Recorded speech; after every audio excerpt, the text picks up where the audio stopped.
Thank you for staying with us and welcome to another edition of Channels Beam on Channels Television. I'm Victor Matthias. Now, today on the program, with Nigeria still fighting the COVID-19 pandemic, women and men have defied social distancing rules to stage protests as they raise awareness over the rising cases of rape in the country. Their major aim is to ensure that the act of rape is stopped and perpetrators are brought to justice. Now, that will be our focus on the program, but before we begin, let's take a look at what made the trends in the past week in the social media circles.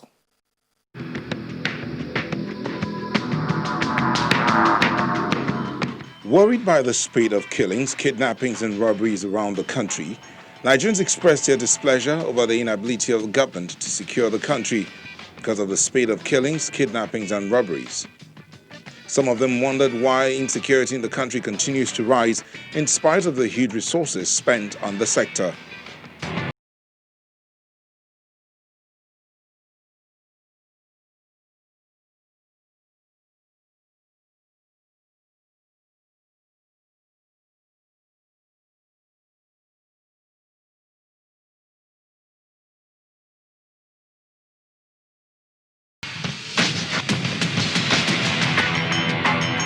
While celebrating the New Democracy Day, tweets still took out time to measure the success Nigeria has made from military to civilian rule in 1999. While some believe progress has been made, others feel more needs to be done for Nigeria to get to where it ought to be.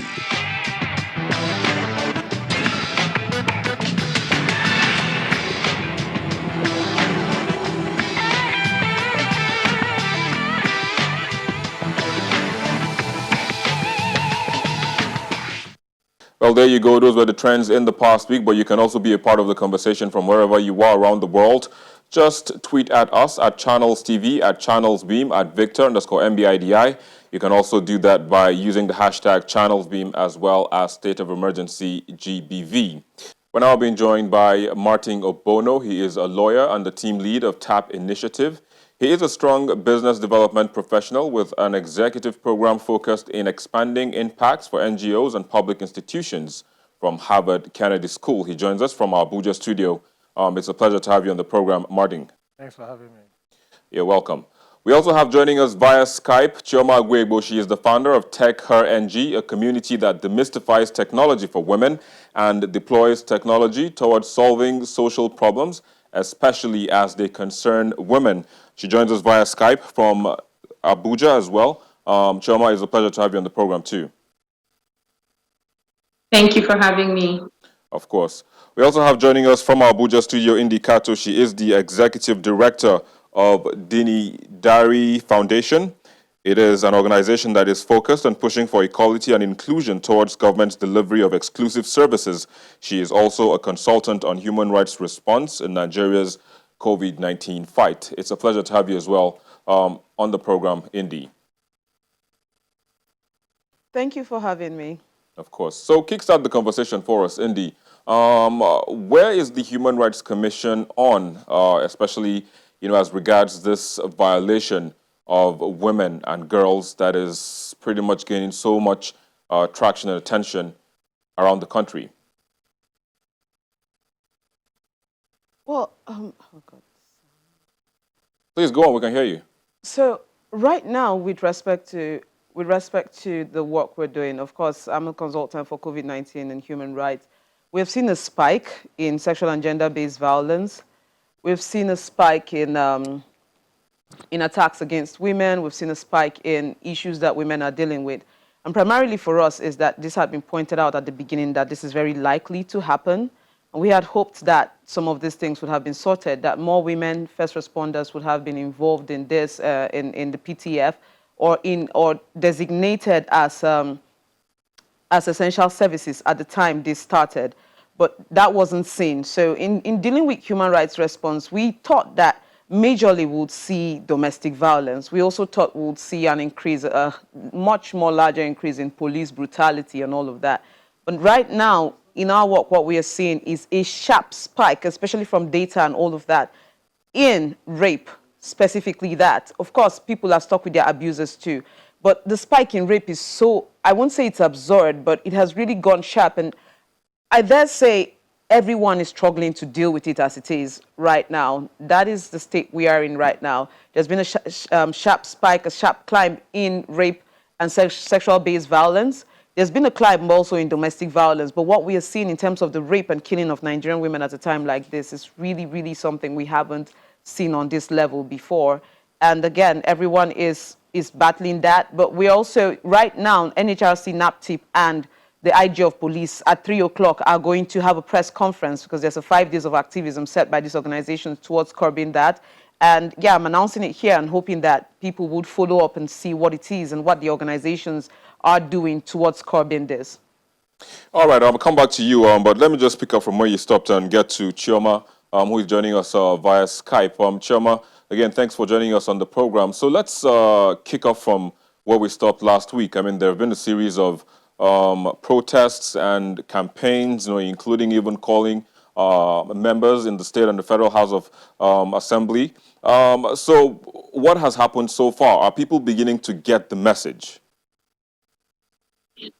Thank you very much, Victor. And I must thank you again for continuing to stay on this conversation. It's absolutely important. And thank you to Indy for underscoring what's going to be happening at 3 o'clock. What we've seen is a lot more awareness of the extent of the problem that exists. The coalition created a few maps showing the adoption or domestication of the Violence Against Prohibition Act and the Child's Rights Act across the country. And to be honest with you, Victor, these numbers are stark. There's a lot of states have not domesticated either of these acts or adopted them. And so what we've seen are citizens asking their legislators, why haven't we done this? There are particular states that have neither domesticated the VAP nor the CRA. And so citizens are asking, why us? The other things that we've done, however, have included engagement with the legislature. We have a meeting with one of the committee chairpersons tomorrow. We're also engaging with older people who have kind of just given their lives to trying to see that vulnerable people in our society are protected. And this is because we just see how big of a problem this is.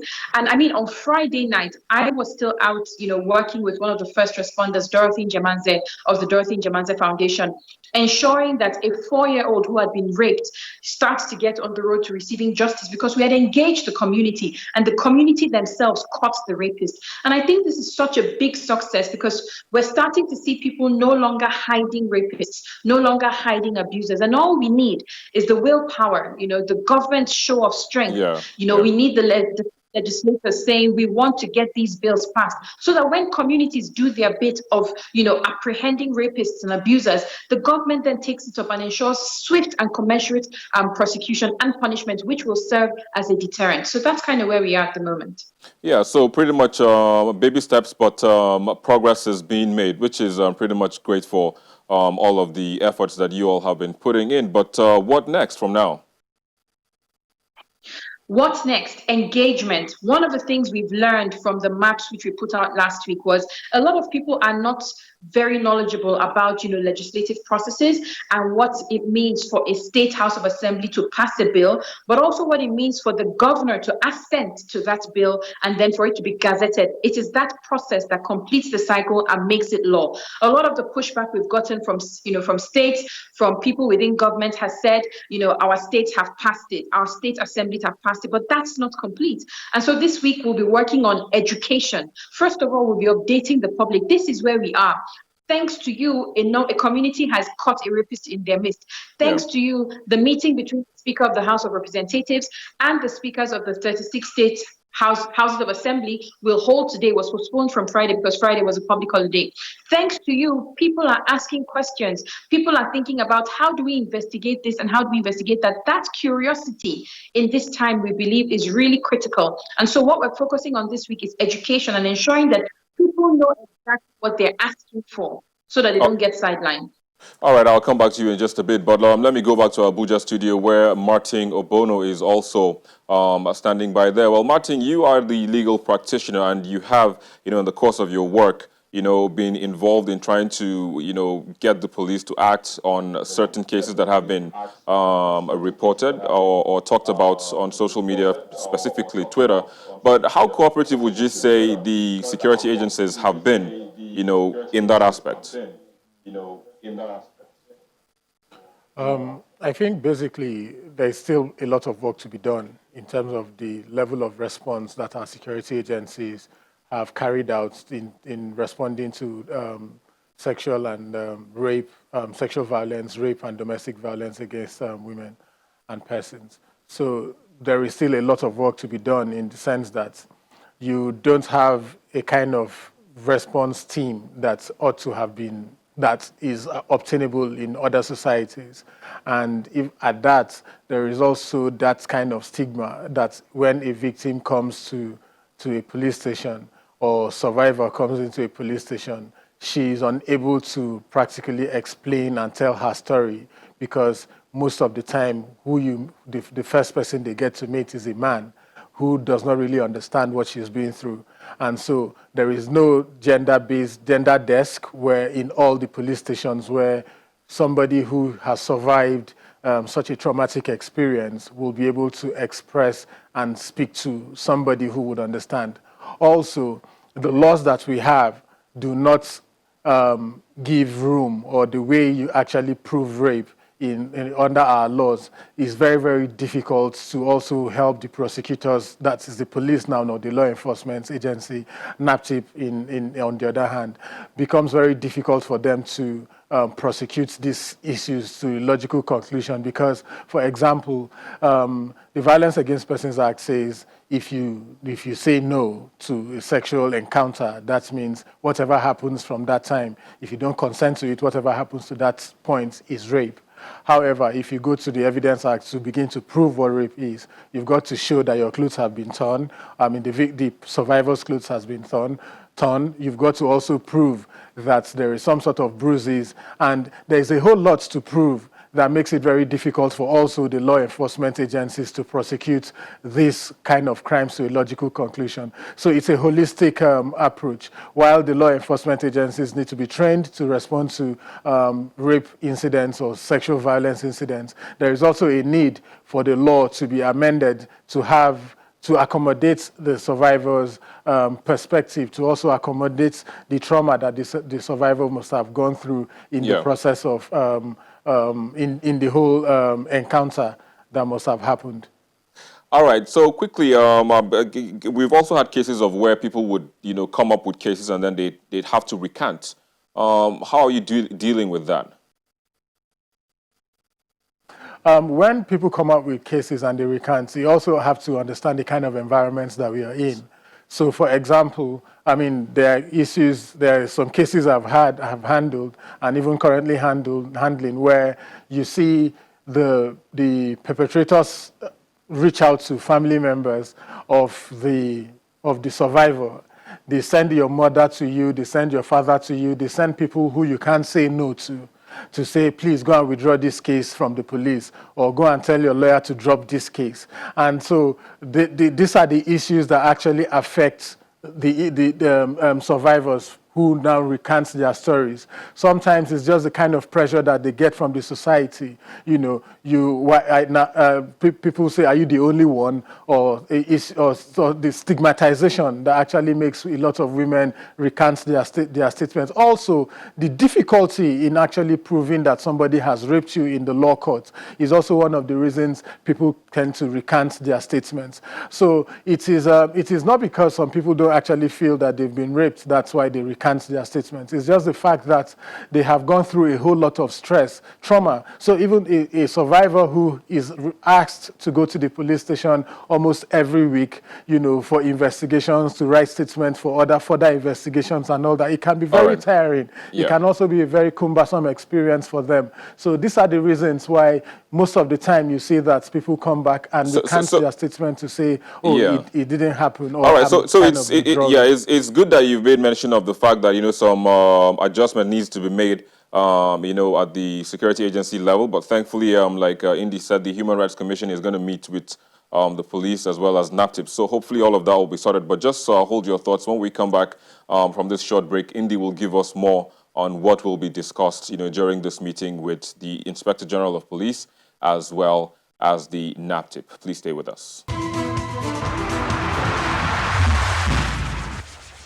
Thank you for staying with us. We still have with us our panelists in our Abuja studio as well as via Skype. But Just before we went on break, we're going to go to Indy to tell us, to just pretty much give us a sneak peek as to some of the things that will be discussed during the meeting between the Human Rights Commission as well with the Inspector General of Police. So, Indy, Martin spoke about some of the things that are bottlenecks in trying to get justice for victims who actually report. As now talking about how the police officers kind of respond. Is that going to be part of the things that will be discussed at today's meeting? Yes, prior to today's meeting, today's a press conference. The main meeting happened last week, Thursday. Okay. And in that, the IG of police had agreed that they were going to give an office or dedicate one of their Assistant Inspector General of Police to this as a liaison officer between the National Human Rights Commission, what the National Human Rights Commission is trying to do, and the police. So in view of that too, let's also not leave out the Office of the Vice President. Dr. Fatima Waziri is also part of this, and she's the Senior Special Advisor to the Vice President on rule of law. And so what they're doing is, with the police force, we have a licensed AIG there who is going to be in charge of this, because it has to be a top-to-bottom approach in terms of, okay, educating the older officers, those down there, and then when issues like this come up, this is how we forward it to the police force. This office looks at it, handles it, and then we already draw the guidelines for handling these kind of issues, so that whatever office this goes to, there are guidelines there. There's also the move towards the gender unit. You know, Martins had mentioned the gender desk and the need for that. But it's not just that. This has to be very comprehensive. There needs to be education on that. You can't just say there's a gender desk. It just becomes symbolic but doesn't achieve anything. So that needs to start. The training towards that needs to begin. We're also moving on creating a sort of a situation room to enable response getting faster. So what are we doing with these situation rooms? There are different groups who contribute to the cases against, or solving cases or getting justice for victims of sexual and gender-based violence. And so when these cases come, first responders have their role to play. And so they start that before we move to people who can provide shelter, people who, you know, pro bono lawyers or lawyers who can give access to justice, all the way to, this is where the police force also comes in. The hospitals, especially the police hospitals and all of that, we're putting everybody in one place, figuratively, to ensure that response is better coordinated. And in that way, the NHRC can then serve as a coordinator of all of these things, instead of when a case comes, one person is running and trying to solve it. So we're looking towards better coordination. We're also looking towards the social reengineering. Let's also looking towards the social reengineering let's hope that comes into play anytime soon. But let me quickly come back to Chioma, who is on Skype. Chioma, are you confident that all of this collaborations will yield positive results quickly? I believe that it will yield positive results. As a matter of fact, the responses that we've gotten with states saying, oh, we're just waiting for the governor to give assent, gives us an idea that perhaps we should make a list of these governors who are yet to give assent, and in that way help citizens channel their advocacy more productively, so that you're not going to the state assembly when you're just waiting for the governor. But I strongly believe that we will move the needle on this thing. I believe that even the fact that we're these conversations in the first place is a big plus. People are speaking up about, you know, incidences of violence that they have, you know, they've suffered. People are speaking up about their, you know, their wards and their children who have been abused or who have suffered one form of violence or the other. And I think that cultural mind shift, or that cultural shift in our minds and in our behaviors, is one of the first things I mentioned last week. That all right, so let me just butt in here. I mean, I think this is a good spot to, you know, kind of stop to hold the conversation. We're running out of time. But like you said, the mindsets are changing. So hopefully, and we'll keep discussing to ensure that, you know, we'll get to that point. I'd have to say thank you, Chioma Gwegbo, a trackpreneur, for joining us today on the program and sharing your thoughts. Keep going on with the message, with the, you know, with the campaigns as well as the protests. We're solidly behind you. Thanks once again. Well, quickly, Martin, just to wind down this conversation for us, Indy actually spoke about lawyers and pro bono lawyers. Would you be, you know, perhaps say, giving pro bono services, just to wind down this conversation? Yes, for us, we actually do give pro bono legal services for women who have encountered or who have suffered some sort of domestic violence, and including rape. And so we are also recruiting other lawyers to join us in the campaign, because it is very important. Most of the survivors of these heinous crimes are people who are unable to afford legal services or legal fees. So it is very All right. important Okay. that we do that and encourage many people to join us. All right, then. Very well. I have to say thank you to you, of course, for your pro bono services too. And I also say thank you for joining us on the program, as well as Indy. Both of you are joining us from our Abuja studio. That's where we are, but let's quickly see the videos that were mostly viewed on our YouTube channel in the past week.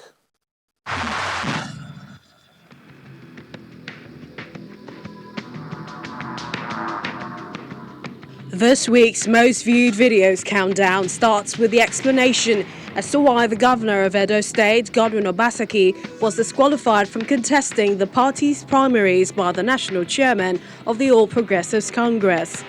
In line with our commitment to transparency, I will publish the certificates so that members of the public can form opinion as to the consistency or inconsistency as are amplified in this report.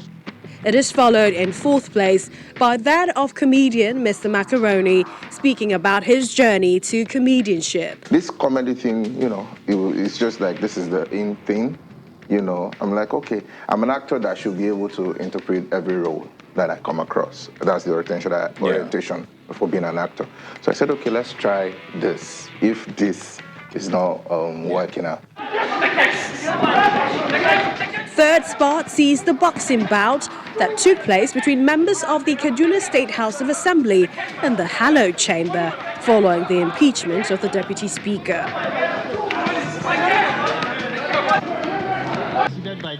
In second place is the disqualification of Edo State Governor Mr. Godwin Obaseki and two others from contesting the Edo APC governorship primary election.